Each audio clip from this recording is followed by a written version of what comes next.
Good morning, everybody. Saturday. Mm, what time is it? 9 in the morning? 9:30. So I've been. Um, so I posted about that video on Monday about allowing your heart to just be what it is, acknowledge it, accept it.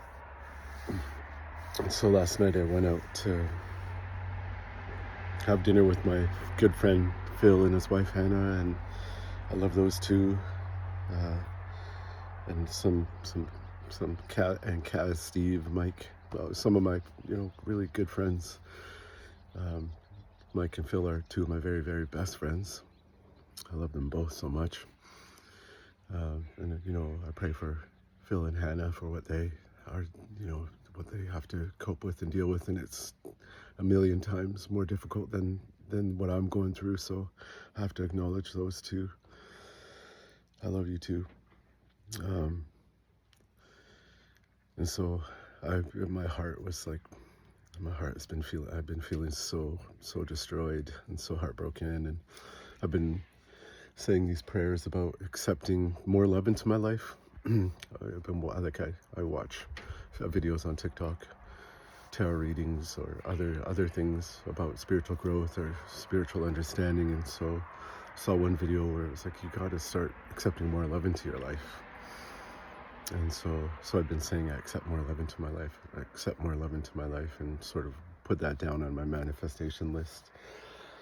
And I was, I didn't want to come home. I went for a drive after dinner up to Jungle Beach. I didn't want to go for a walk. I didn't want to come home. So I came home.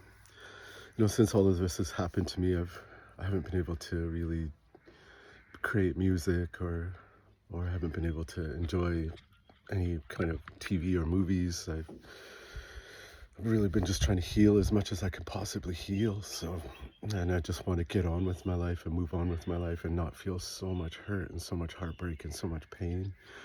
And I was feeling the pain, and I was feeling the total devastation last night of losing my 11-year-long relationship with my ex-partner Karen. And so even though it was difficult, it was tough, it was toxic. That's a long time to be with somebody.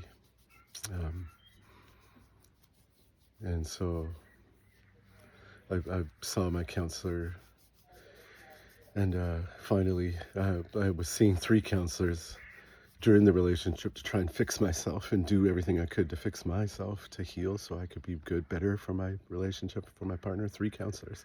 It's a little extreme.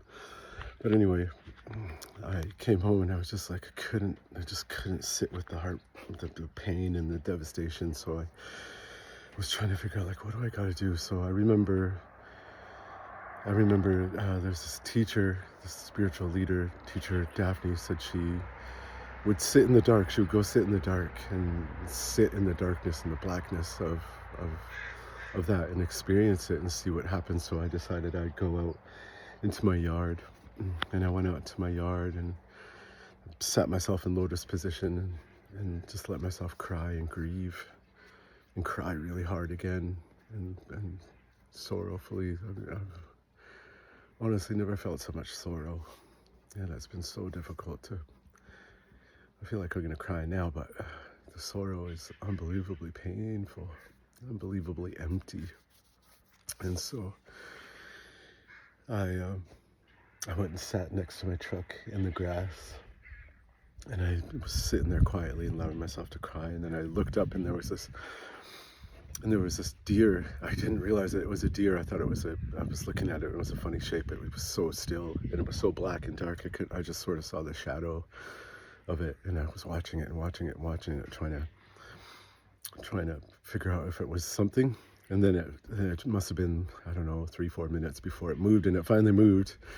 And then I started to try to call it over to me, and then it kind of calmed down and started eating the grass and moving around the yard, and I was watching it move around the yard, and I was allowing myself to grieve more, sitting in lotus position and praying and asking God for guidance and for help with letting go of the pain, and letting go of the sadness, and letting go of the grief, and letting go of the partnership, and releasing it all. so I could move on, keep moving on with my life. And in the meantime, I was hearing these crackles way back in the woods, way back in the forest, like these cracks and stuff. And I was thinking, oh, my cats are up to something, or there's something out there, another deer or something. And so as I was grieving, I was like getting to the height of like grieving and crying. And so I was sitting in lotus position on the ground next to my truck. And I was like sitting there and just like looking at all the blackness. And then I kind of looked to the back end of my truck, and this huge giant male black bear comes around the corner of my truck and almost comes right into my face. And I was face to face with this gigantic black bear, and I was like, and I had to be like, hey, whoa, whoa, whoa, whoa, stop, and I was like, back off.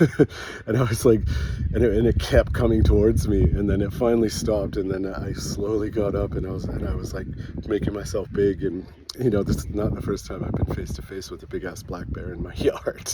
It's happened like 3-4 times now, but this time I was sitting in a really vulnerable position, and I had to like stop instantly what I was doing. I had to stop like grieving, I had to stop crying, and I had to get up and basically scare off a bear and defend myself.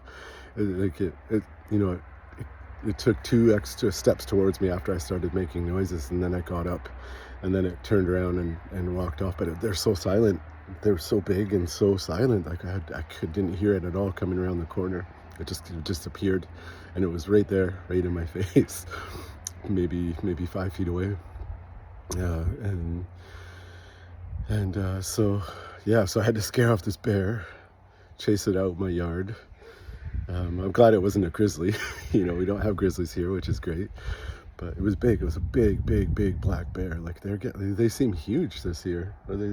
Anyway, but so I chased that off, and I went and looked up what that meant for spiritual meaning. I kind of look at when I have interactions that are kind of extra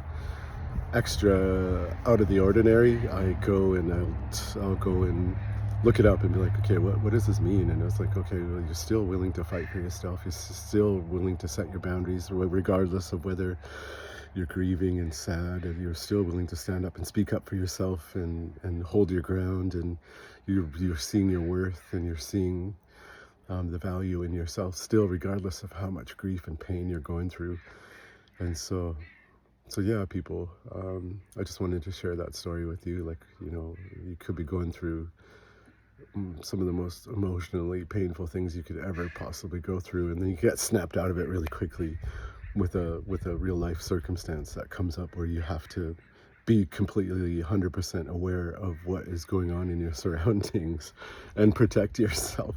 I was imagining I was going to be like attacked in my yard from a big ass bear that was right in my face, but it was so quiet. The crazy thing was, like, I couldn't even hear its footsteps at all, even when I was chasing it out of the yard, and I followed it out of the yard. But yeah, so just remember that, yeah, you still have the capability of setting boundaries, of standing up for yourself, of speaking out, of even if you're in the most pain you've ever felt in your life, in your heart, in your soul. You still have that strength and that courage. So yeah, have a good Saturday. Peace.